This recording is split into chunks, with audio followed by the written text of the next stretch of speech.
Senior सियासी तज्जिया car Mohammad Bilal Gauri ने कहा है कि वकला रहनुमाओं के जरिए चीफ इलेक्शन कमिश्नर के इस्तीफे का मुतालबा इन्हीं मुख्तदरा हलकों की ईमा पर किया जा रहा है जो हर बार जमहूरी अमल में रखना डालने के लिए इंतखाबात से पहले एहतिसाब का बयानिया बनाते हैं, जो सियासत के बजाय रियासत बचाओ जैसी पुरकशिश नारों की आड़ में इंतखाबी अमल को सबूताज करते हैं।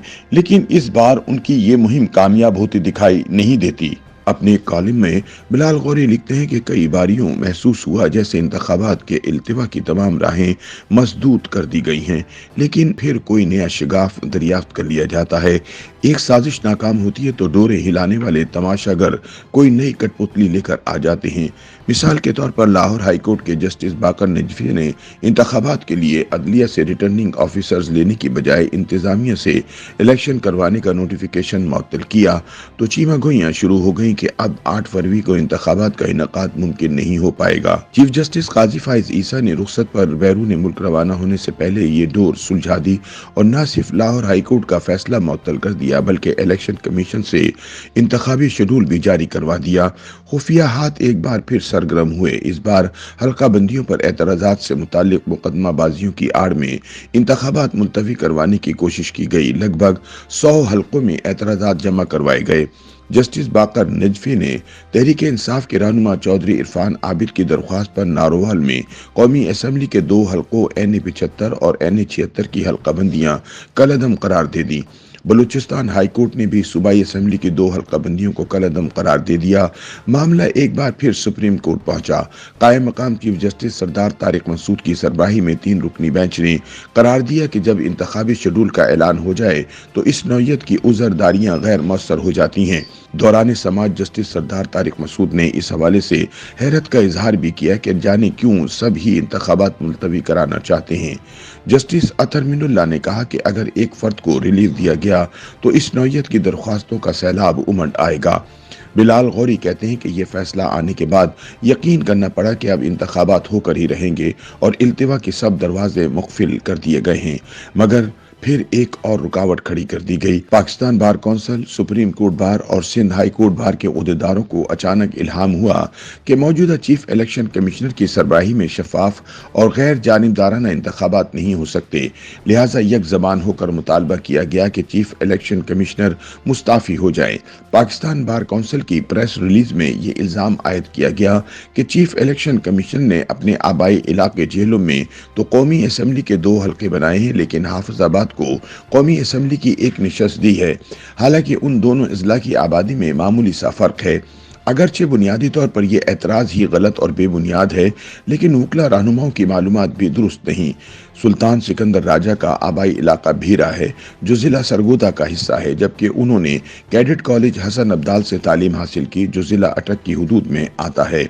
जेलम से उनका कोई ताल्लुक नहीं बनता। अगर इनका कोई करीबी अजीज इंतखाबात में हिस्सा ले रहा हो और इसे फायदा पहुंचाने के लिए हल्का बंदी की गई हो तो तब भी एतराज बनता है।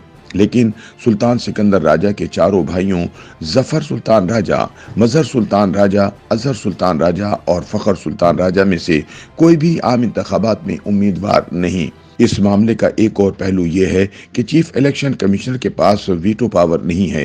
वो तमाम इकदामात इलेक्शन कमीशन के मेंबरान की मुशावरत से करने के पाबंद हैं और हल्का बंदियों के हवाले से तमाम फैसले इत्तफाक राय से किए गए हैं। अगर वाकई कोई ठोस एतराज होता तो फिर सबके मुस्ताफी होने का मुतालबा किया जाता, लेकिन एक शख्स को निशाना बनाए जाने का मतलब है कि हकीकी वजूहात और असबाब कुछ और हैं।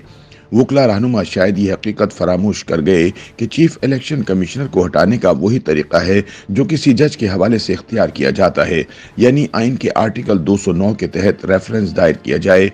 अगर सुल्तान सिकंदर राजा के खिलाफ इल्जामात में सदाकत होती और शवाहिद दस्तयाब होते तो वकला तंजीमें उनके खिलाफ मुतल्लिका फोरम से रुजू करती, लेकिन मीडिया ट्रायल पर इक्तफा करने का यही मतलब है कि सब किसी की ख्वाहिश और फरमाइश पर किया जा रहा है। बिलाल गौरी के मुताबिक एक और काबिल जिक्र बात यह है कि Pakistan bar council, supreme court bar या फिर सिंध हाई कोर्ट बार ने जनरल कौंसिल का इजलास बुलाकर करारदातें मंजूर नहीं करवाई, महज बयान जारी किए गए हैं।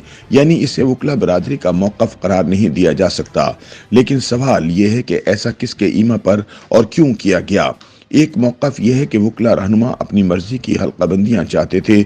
जब मुतालबा पूरा नहीं किया गया तो वो खिफ़त मिटाने पर उतर आए। ये बात जज़वी तौर पर दुरुस्त महसूस होती है, लेकिन हकीकी वजूहात कुछ और हैं।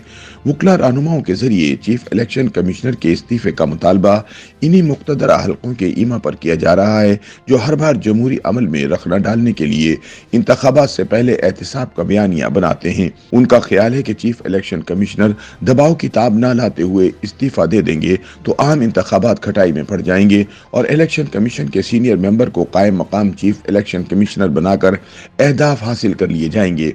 लेकिन शायद उन्होंने आइन के आर्टिकल 217 को मलूज़ खातिर नहीं रखा, जो कायम मकाम चीफ इलेक्शन कमिश्नर से मुताल्लिक है।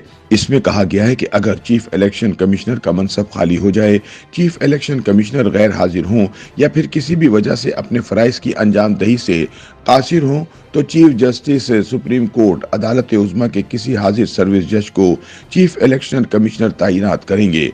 यानी बाल एक बार फिर जस्टिस काजी फाइज ईसा के कोर्ट में ही चली जाएगी। YouTube पर गूगली न्यूज देखने के लिए youtube.com की सर्च बार में गूगली न्यूज टीवी टाइप करें। गूगली न्यूज के पेज पर सुर्ख रंग के सब्सक्रिप्शन वाले बटन पर क्लिक करना ना भूलिए। YouTube पेज पर अपलोड होने वाली वीडियो से बाखबर रहने के लिए बेल आइकन पर क्लिक कीजिए। आपको हर नई वीडियो के बारे में नोटिफिकेशन मौसूल हो जाएगा।